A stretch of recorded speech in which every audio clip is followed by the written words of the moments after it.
When Neuromancer appeared, it was picked up and devoured by hundreds, then thousands, of men and women who worked in or around the garages and cubicles, or what is still called new media were fitfully being birthed. Thousands who, on reading his description of cyberspace, thought to themselves, "That's so freaking cool," and set about searching for any way the gold of imagination might be transmuted into silicon reality. End quote. This is by Jack Womack in the 2004 introduction to the 20th anniversary version of Neuromancer. And this episode of the Implausipod is about those silicon dreams.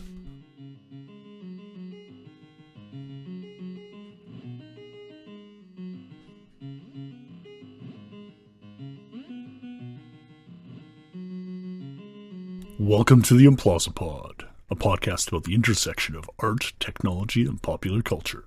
I'm your host, Dr. Implausible. And as we ease into 2024, we seem to be living at that intersection, as the technologies of sci-fi past are being shown off every week, with new products and instruments of échange like automation, robotics, and artificial intelligence being brought to market, and older technologies like 3D printing and drones being so commonplace that you can find them at a Costco or Target. But this process isn't anything new. It's been happening for at least 35 or 40 years. And when I first began researching it almost 20 years ago, back in 2005, I had a hunch that I might be onto something, but reality has far outpaced even my wildest imagination. And that imagination is what this episode is about, the mythic imagination that inspires the development of new technologies, whether it comes from science fiction or fantasy or other sources as well. So for this episode, I'll take you back to that initial hunch and how it led me to track down the sources of those myths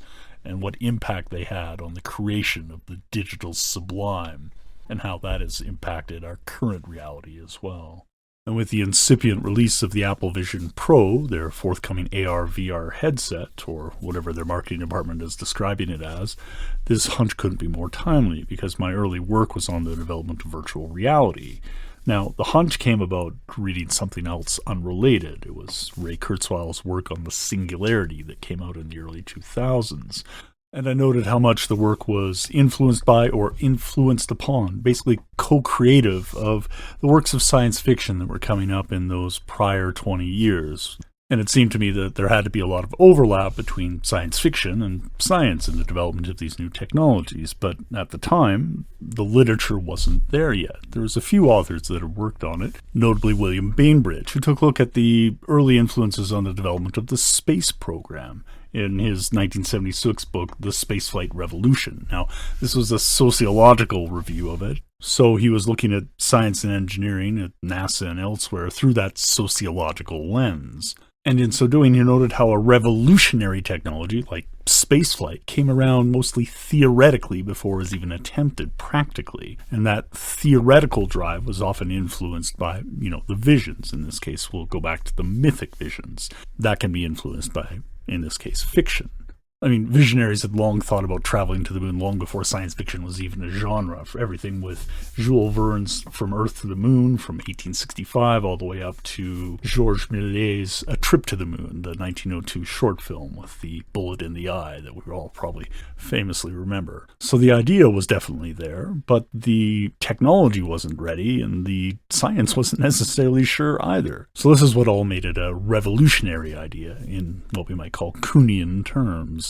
They needed a goal, a target, a vision of what to work towards collectively across different countries and different cultures and different political systems. They were all still kind of building towards this shared collective vision of getting to the moon, in this case, as the objective.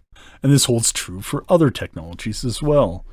In the 40-year retrospective on the original publication of his work, titled The Spaceflight Revolution Revisited, Bainbridge notes that we're seeing something similar with the development of the singularity, referencing Kurzweil explicitly, and that drew from influences going back to the 50s with Arthur C. Clarke's novel The City in the Stars. And we can see that thread connecting all the way through to 2023 with the developments of ChatGPT and OpenAI.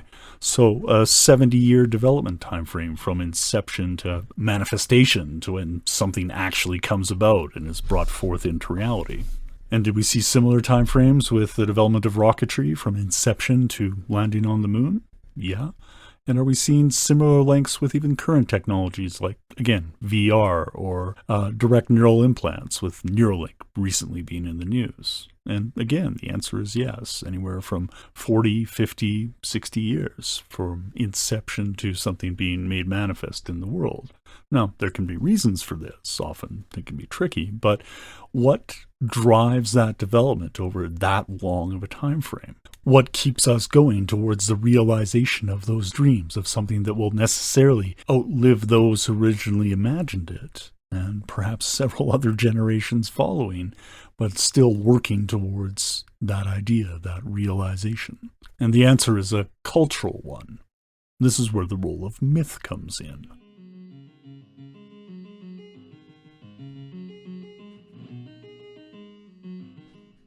When we hear the word myth, particular associations often come to mind. We can think of mythic heroes from ages of legend like Heracles and Thor, Zeus and Odin, and the modern retellings of those, whether they're showing up as superheroes in Marvel and DC movies, or cartoon characters like Bugs Bunny being a stand-in for Anansi or Quixote. In fact, comic book literature as a whole is filled with the retelling of myths and legends, but also we can see it in our political discourse as well, with myths about the foundation of a country, like those in the United States, with the myth of the Promised Land, or the Founding Fathers, or Pocahontas, or any of a number of other things. Usually you can tell by whether they've shown up in a Disney movie or something. And I'm not harshing specifically on Disney here, at least not for this. The idea is that these myths are the tales that we share collectively.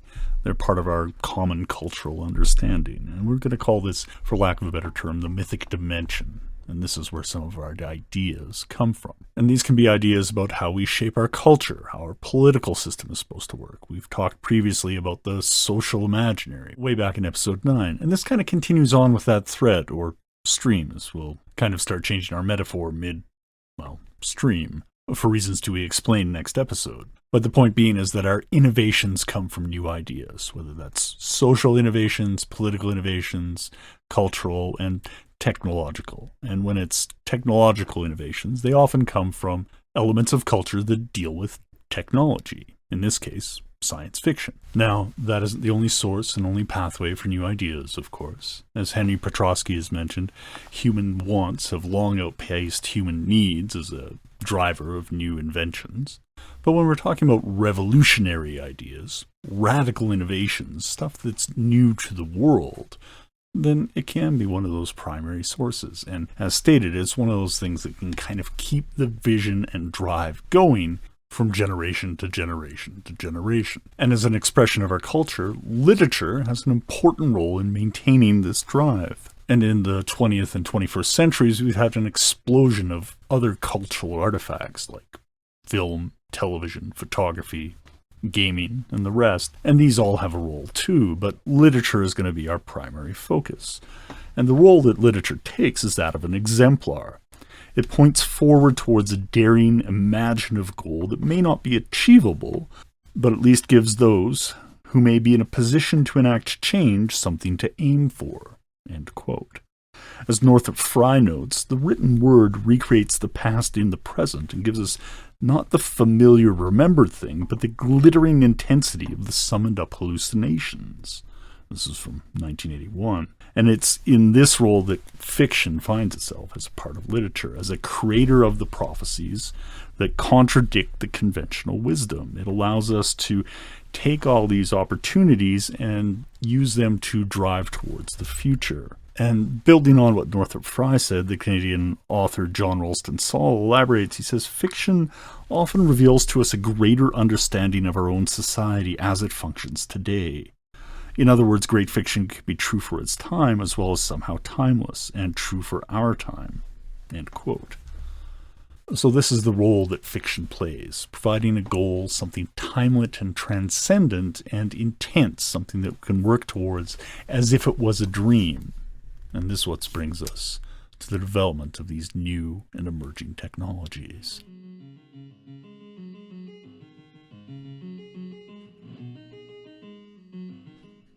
And I do want to stress that we're looking at multiple technologies here. It isn't restricted to just one thing. As Canadian academic Vincent Moscow pointed out in his book The Digital Sublime, there's been similar cycles of mythic inspiration for previous radical technologies like the telegraph, electricity, radio, and television. And as we noted in our Postcard from Earth episode, this can apply to cinema as well, what Andre Bazin was talking about with regard to the myth of total cinema. What these all link back to is what Perry Miller calls the idea of a technological sublime. An American historian of technology, David E. Nye, goes further into the exploration of this in his own work. What the technological sublime is that mythic feeling that we feel when we encounter new technology, the one that strikes right through to our emotions.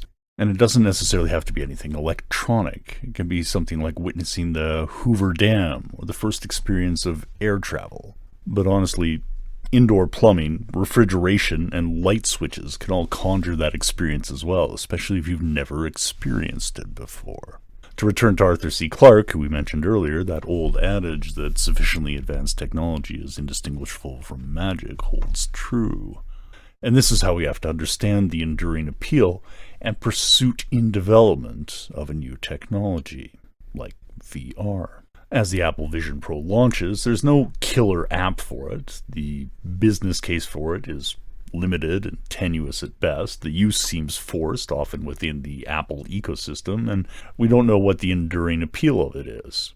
Now, it may be that its time has finally come, with other developers like Meta and Valve both producing products within that market, and this may create enough interest in it for not just a standard to emerge, but also user demand to match up with the available supply. And this is largely the challenge, to make reality match our dreams. Now, the myths of VR largely come from science fiction within the 70s and 80s, so there was contemporaneous development within the technological sphere as well. Now, there are authors who have gone into great depths about the history of VR circa 1990. I'd refer the audience to both Howard Rheingold's Virtual Reality and Michael Heim's The Metaphysics of Virtual Reality from 91 and 93, respectively. But when it comes to cultural representations, there have been versions of virtual reality going back for decades. In 1973, there was a short film version of the Ray Bradbury short story The Veldt, which was originally written in 1950. It was marketed as educational programming, and so the contents of that were burned into my brain when it was shown at school. It took my little 8-year-old brain a little while to understand what those lines were eating in the final frames of that one. And you could follow a stream through from that one to their first appearance of the holodeck on Star Trek The Next Generation in 1988, and then every subsequent appearance thereof. And somewhere in between, we had the original Tron from Disney, but the visual representations were few and far between. The main source of representations of virtual reality was science fiction.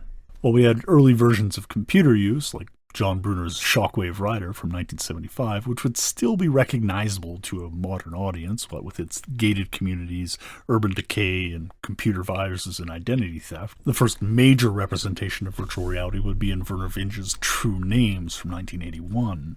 Now, both Shockwave Rider and True Names had something in common, that they were gobbled up by the people working in computer engineering at the time.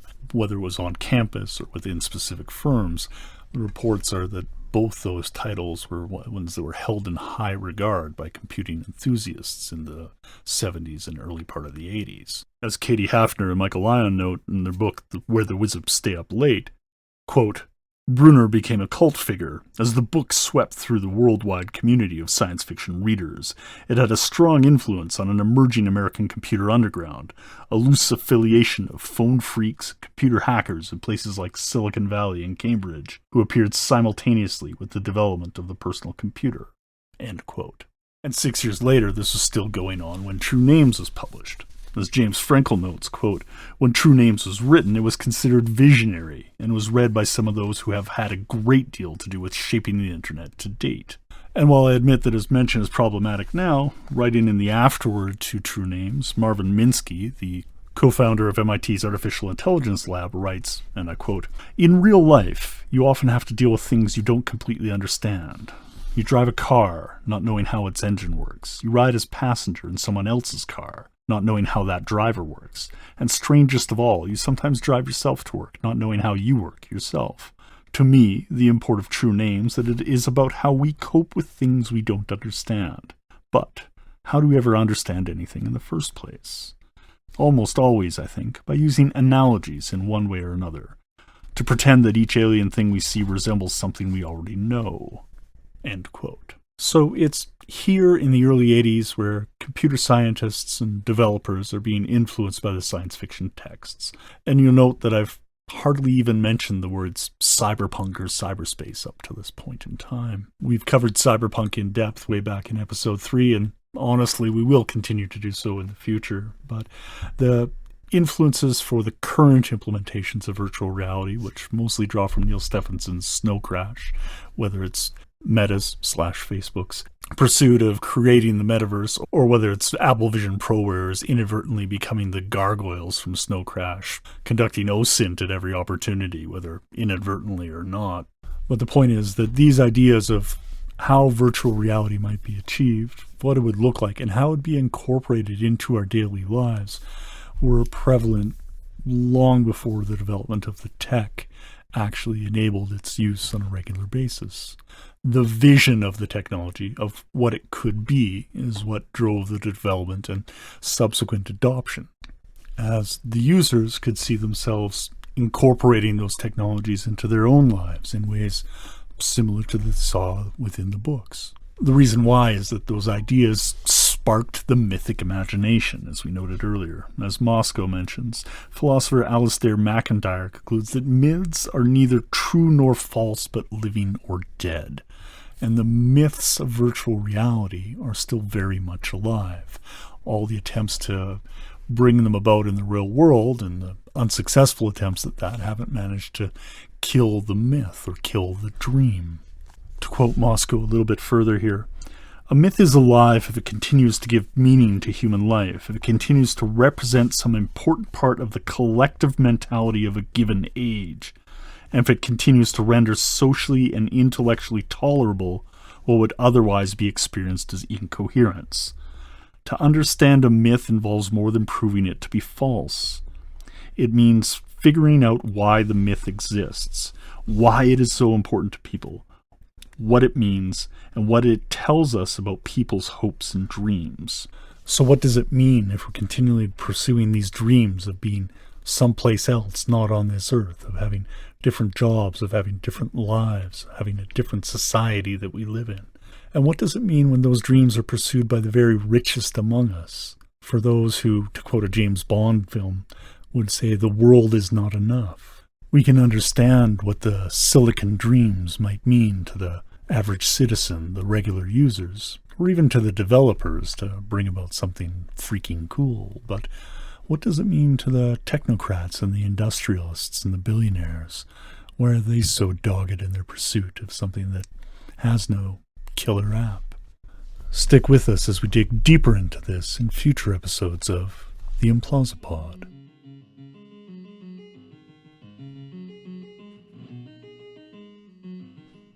Thank you for joining us once again here on the Implausipod. I've been your host, Dr. Implausible. You can reach me at drimplausible at implausipod.com for any questions, comments, or concerns. The show is licensed under Creative Commons 4.0 share-alike license. All research, writing, editing, mixing of music is done by me, Dr. Implausible. Join us soon for The Old Man in the River, as we'll look further at the impacts of pop culture on the development of technology. And then I think we'll be returning back to Appendix W for a couple episodes before the release of Dune 2. I hope you join us for that. Stay tuned, take care, and have fun.